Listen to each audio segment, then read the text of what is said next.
Namo tassa bhagavato arahato samma sambuddhassa. Namo tassa bhagavato arahato samma sambuddhassa. Namo tassa bhagavato arahato samma sambuddhassa.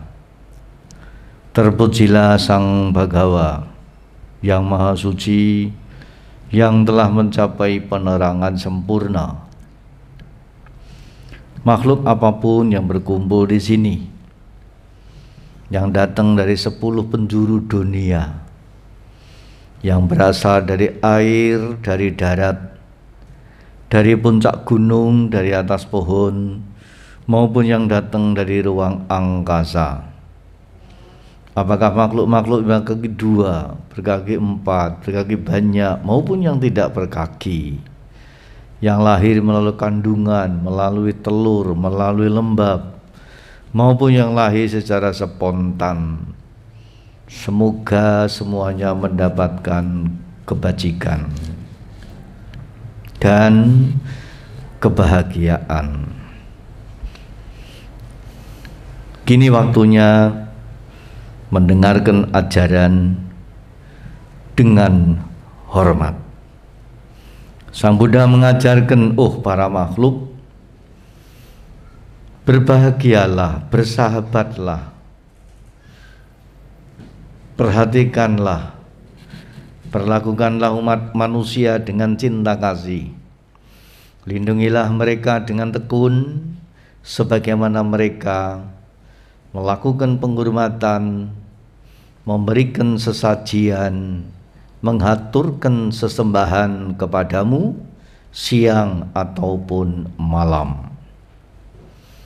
Bumi langit ini seperti ayah ibu, memberikan yang terbaik, melindungi anak-anaknya, memancarkan pikiran kasih sayangnya tanpa batas, ke atas, ke bawah, ke samping dan sekeliling, serta berpesan. Pesan-pesannya, jaga baik-baik kekayaan alam, gunakan dengan hati-hati warisan harta bumi, jangan menipu, jangan menghina siapa saja, jangan karena marah dan benci mengharap orang lain celaka, karena itu semua hanya akan menjadi sebab-sebab bencana. Pesan lainnya, orang bodoh kalah dengan orang pintar, orang pintar kalah dengan orang licik, orang licik kalah dengan orang jahat, yang tidak terkalahkan orang-orang beruntung. Keberuntungan itu buah dari kebajikan, gemar berdana, memiliki moral yang baik, mempunyai pengendalian diri. Itulah kebajikan sejati bagi kaum pria maupun wanita. Karena itu kalau berdana dengan keyakinan, kalau sila dilatih dengan baik, kalau samadhi dikembangkan dengan benar, kemanapun pergi dilindungi para dewa. Doa-doanya, semoga hujan turun tepat pada musimnya, semoga tanaman tumbuh dengan subur dan berbuah lebat, semoga dunia maju pesat dan damai, semoga pemerintah berlaku lurus, semoga para pejabat, para birokrat, para aparat mau bertirakat, semoga para penjahat segera bertobat, semoga aneka bencana yang melanda bangsa dan negeri, juga negara-negara lain di dunia, segera berakhir selesai. Bangsa dan negara Republik Indonesia semoga semakin mulia di mata dunia, bersama dengan Pancasila dan Undang-Undang Dasar 1945. Masyarakat Indonesia tidak lama lagi akan menyelenggarakan pesta demokrasi, memilih pemimpinnya yang terbaik. Melalui pemilihan itu, semoga kaum yang menang terhormat dan tidak pongah, tidak lengah. Yang kaum tidak terpilih dan kalah, semoga bermartabat dan tetap penuh berkah. Semoga para calon tetap tidak tetap calon. Semoga masyarakat yang miskin menjadi kaya. Semoga yang kaya menjadi dermawan dan tidak melawan penguasa. Semoga para penguasa tidak merusak negara, tidak merusak agama, tidak merusak alam semesta. Karena kerusakan itu hanya akan menjadi sebab-sebab kehancuran bersama-sama. Semoga semua makhluk berbahagia. Namo Buddhaya.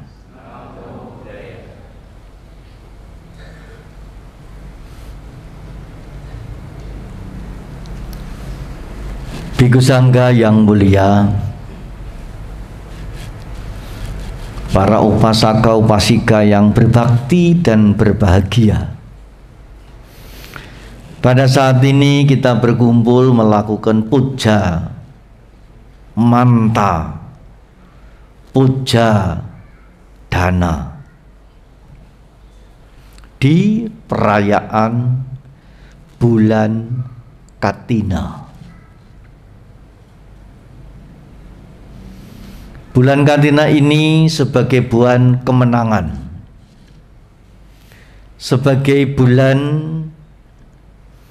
persahabatan, dan sebagai bulan kebahagiaan.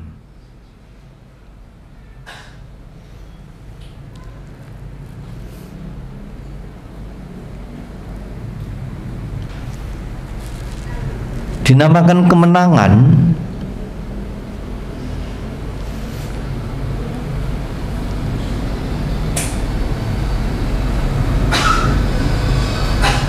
diukur dari kemenangan menaklukkan diri sendiri. Banyak orang bisa menaklukkan orang lain, tetapi tidak bisa menaklukkan dirinya sendiri. Banyak orang bisa mengenali orang lain, tetapi tidak bisa mengenal diri sendiri.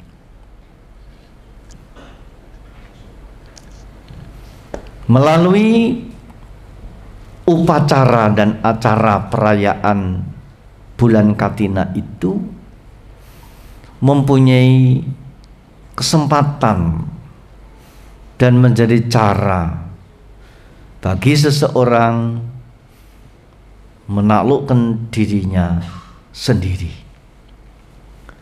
Dengan cara apa, Bante?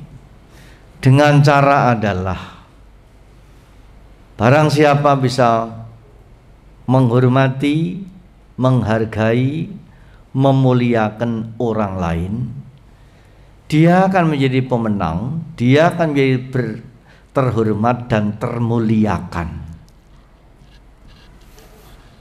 Oleh karena barang siapa merendahkan, menghina orang lain, dia akan menjadi terhina dan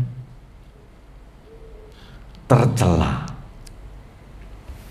Bapak Ibu Saudara sekalian,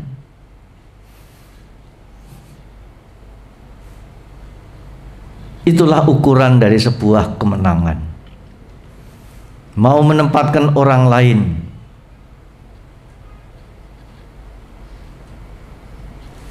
yang usia lebih tinggi sebagai orang tua, yang sesama usia sebagai sahabat, yang usia lebih muda sebagai asuhan.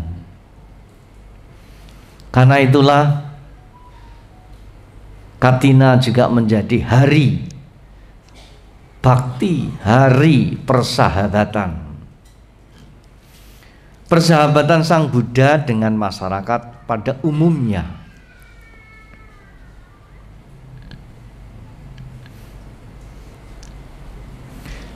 Pada zamannya Sang Buddha ditempatkan sebagai sahabat rohani.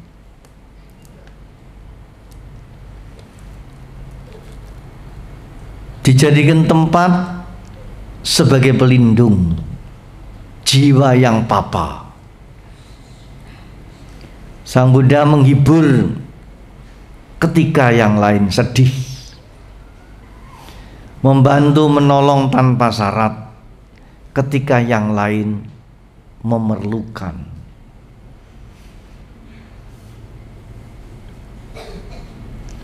Itulah makanya Sang Buddha sebagai sahabat rohani bagi masyarakat. Selepas Sang Buddha, siapa lagi Bante? Selepas Sang Buddha, sebagai pelanjut Sang Buddha adalah para biku,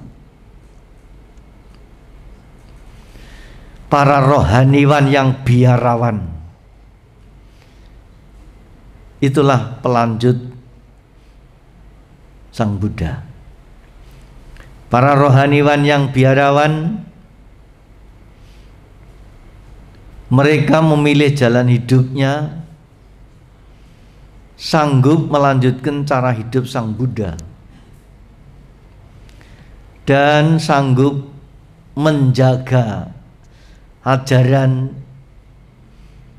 yang telah diberikan oleh Sang Buddha. Sekumpulan orang-orang itu namanya Sangha. Sangha adalah kumpulan orang-orang yang memilih jalan hidupnya melanjutkan cara Sang Buddha. Sangha itu artinya menyangga atau bertanggung jawab.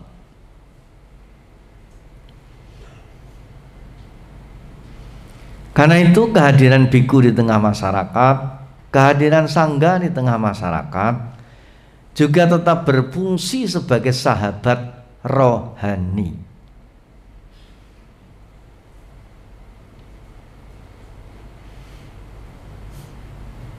Hingga saat ini dan juga sampai saat yang akan datang.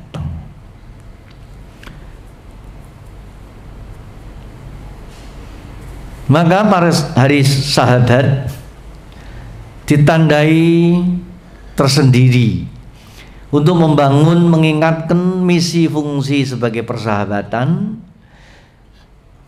Salah satunya perayaan Katina.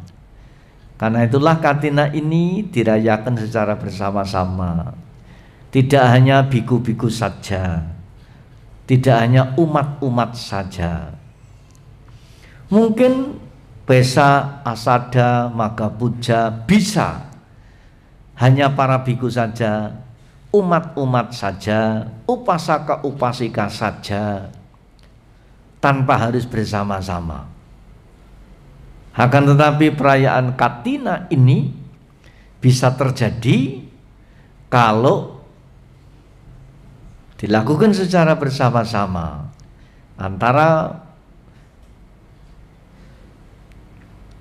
kedua pengikut Sang Buddha, para upasaka dan upasika, dan para samana, para sramana, para rohaniwan yang biarawan.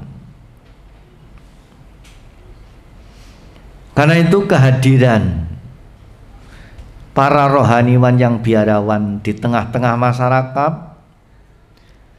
menjadi nilai tambah, menjadi keindahan. Sang Buddha sering menggambarkan kehadiran para biarawan di tengah masyarakat itu seperti kehadiran seekor ikan di dalam air. Air dan ikan itulah persahabatan, seperti persahabatan upasaka upasika bersama dengan para rohaniwan yang biarawan. Memang air bisa ada tanpa ikan, tetapi ikan tidak bisa hidup tanpa air. Maka kedua-duanya itu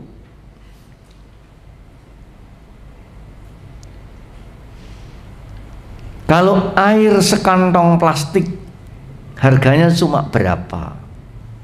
Apalagi air kotor diberikan saja tidak terima.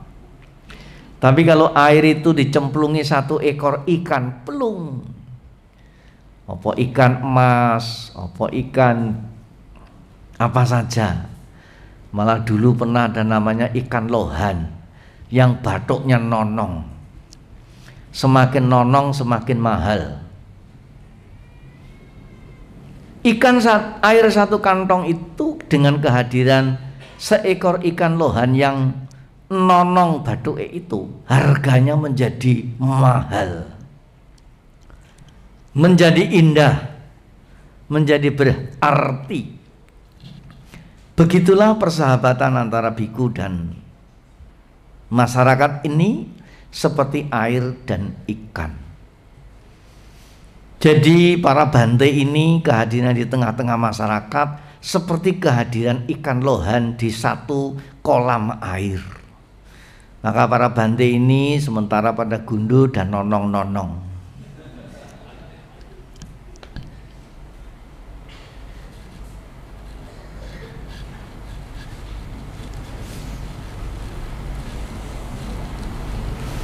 Yang ketiga, Bapak Ibu sekalian,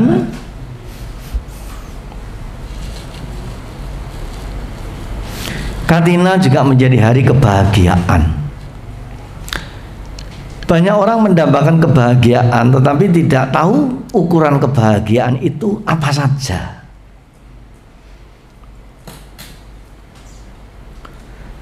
Akhirnya Sang Buddha lah yang memberikan jawaban tentang kebahagiaan yang sesungguhnya dicari, diburu, diidamkan, diimpi-impikan oleh banyak orang itu.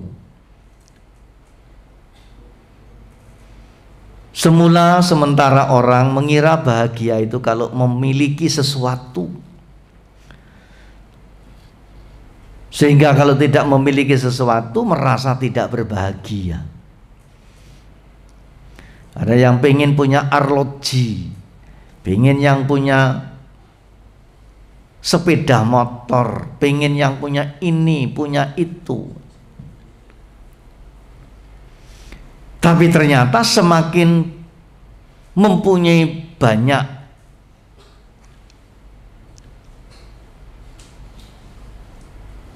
kebahagiaannya semakin berkurang.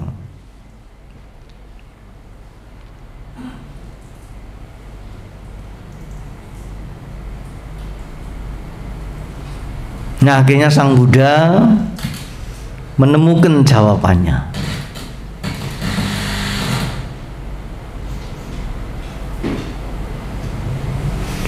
Bahwa kebahagiaan yang sesungguhnya itu adalah pikiran tidak tercela. Jadi kepada siapa saja yang tidak tercela, itulah bahagia. Maka sekali dicela, kebahagiaannya hilang.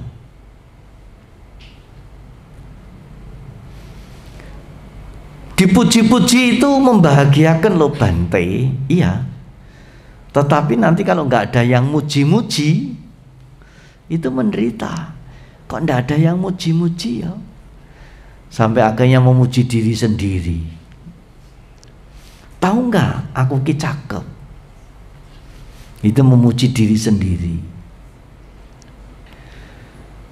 Apa jawaban Sang Buddha? Kebahagiaan itu sesungguhnya di mana saat tidak tercela. Dan akhirnya kebahagiaan ditemukan Sang Buddha itu adalah bentuknya jelas. Senang melihat orang lain senang. Kepada siapa saja yang bisa sampai pada keadaan senang melihat orang lain senang, itulah bahagia yang sesungguhnya. Jadi kebahagiaan yang sesungguhnya itu tahap awalnya adalah senang melihat orang lain senang. Dan selanjutnya adalah menjadi kebahagiaan tanpa syarat.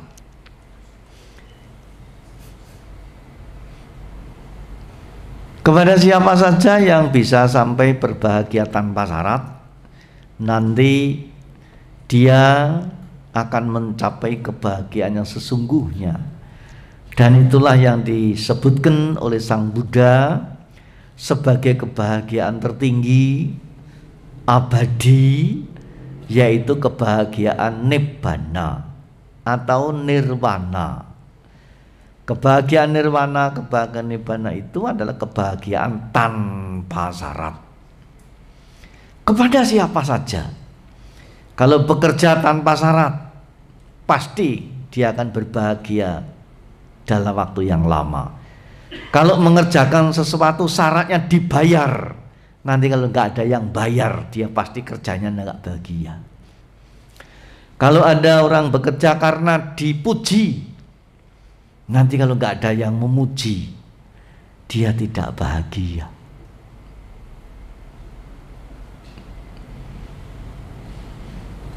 Tapi kalau dia bekerja karena sadar, karena pengertian bahwa apapun yang dikerjakan itu akan menjadi milik pribadinya yang sejati, maka dia akan mengerjakan sesuatu sepenuh hati, dengan senang hati. Hasil kerjanya pasti bernilai. Nyapu, menyapu, mengepel lantai, mencuci piring di dapur, mencuci pakaian, mencuci mobil, mencuci muka. Kalau itu tanpa syarat, dilakukan dengan senang hati, dengan sepenuh hati, hasil cuciannya pasti bersih, pasti hebat. Targetnya adalah indah, bukan targetnya selesai.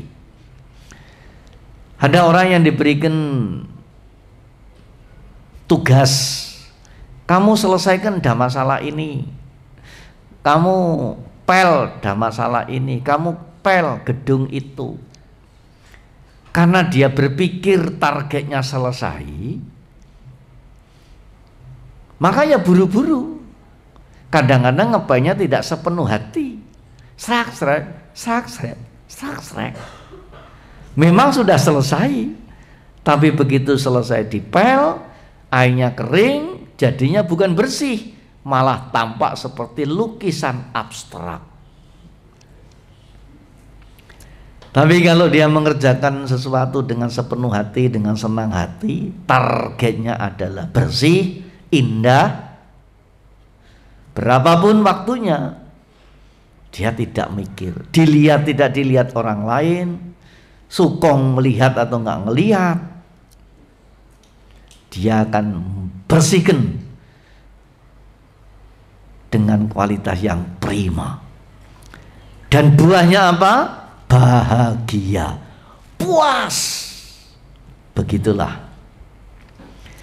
Katina ini, orang yang datang di sana semua mempunyai niat untuk itu. Nanti saya akan mempersembahkan sesuatu dan tanpa syarat. Karena dulu ada yang datang tapi ada syarat. Syaratnya ada bante favoritnya, ada bante ini, bante itu. Tapi ternyata sampai di sana bante ini, bante itu yang jadi pilihannya itu tidak hadir. Kaciwa.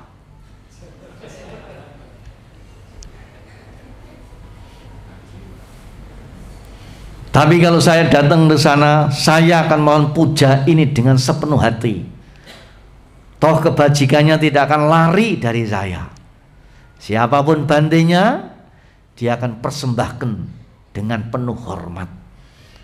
Caranya mau bersama kelihatan dengan kualitas yang prima.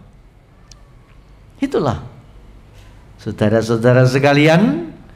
Maka Katina ini meskipun sudah dirayakan 2567 kali, kedatangannya tetap dinanti-nanti, tetap ditunggu-tunggu. Kapan nanti kita bisa Katina? Karena apa? Karena sudah tahu makna inti, tujuan utamanya itu apa. Pak Ibu sekalian, maka dari itu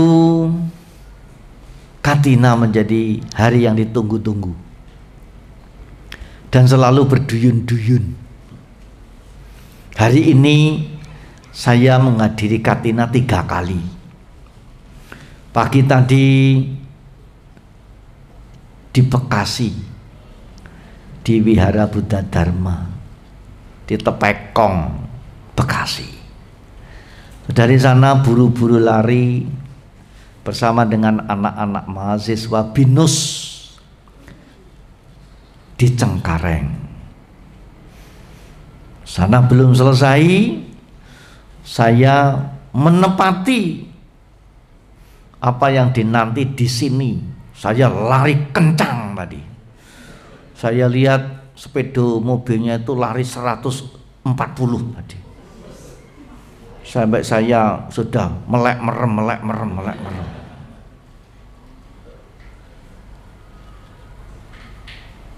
Akhirnya sampai di sini.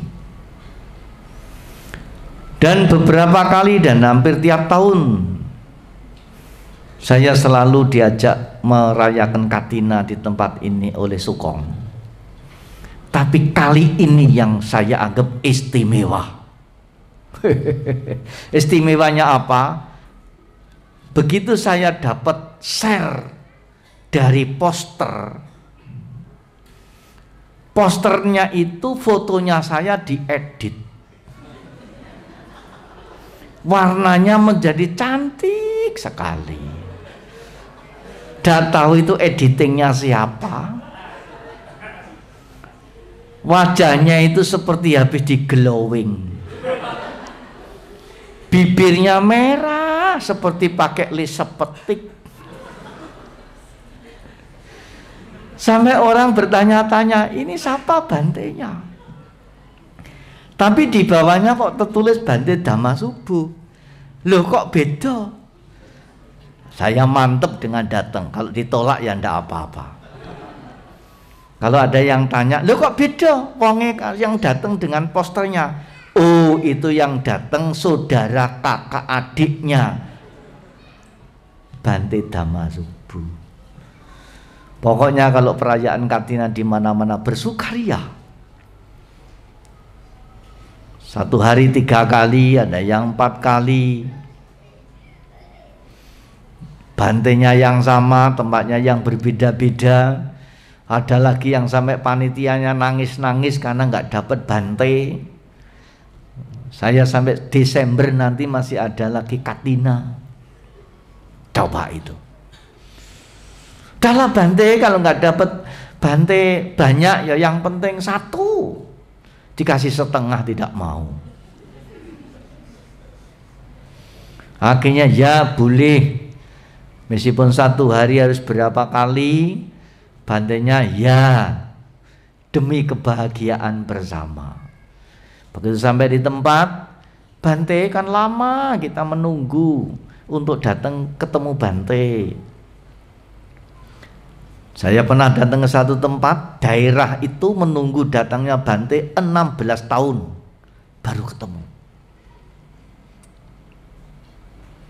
Di daerah Wonogiri. Dulu ketemu dengan Bante Giri tahun 69. Terus datang lagi, zaman itu. Ono Bante Kema tidak ada, nggak ada yang datang lagi. Akhirnya saya datang, katanya 16 tahun. Bante, karena nunggunya lama, nanti ceramahnya yang lama ya Bante. Mintanya berapa jam? Ya paling enggak 4 jam lah Bante. Nah iyalah, nanti kalau Bantenya dhamma di sana 4 jam, sampean puas, tapi Bantenya lemas.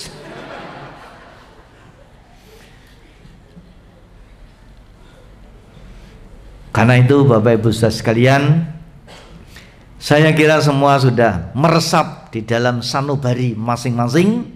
Bagaimana kita merayakan Katina ini, apa tujuan utama, apa intinya. Dan tiap tahun menjadi hal yang ditunggu-tunggu, sesungguhnya menjadi alat ukur untuk menilai dirinya sendiri, untuk menilai diri kita sendiri. Mana suasana hati saya, mana apa yang bisa saya lakukan tahun ini dengan tahun-tahun sebelumnya. Ada yang lebih atau ada yang kurang. Kalau kurang ditambahi, kalau lebih disimpan menjadi paramita. Jadi jangan kemudian menilai orang lain, tapi cobalah kita menilai diri kita sendiri. Karena Katina ini menjadi media, menjadi alat, menjadi saat untuk mengenal diri kita sendiri. Menjadi hari kemenangan, menjadi hari persahabatan, dan menjadi hari kebahagiaan. Saya ucapkan selamat merayakan Katina 2567. Semoga Sang Tiratna selalu memberkahi. Semoga saudara-saudara sukses, dimulai dari bahagia. Karena kalau bahagia pasti sukses, tapi kalau sukses belum tentu bahagia. Itulah yang menjadi penting untuk kita niatkan bersama ketika nanti kita melakukan puja. Terima kasih. Sabi sata bhavantu sukitata. Semoga semua makhluk berbahagia. Sadu, sadu, sadu. Terima kasih.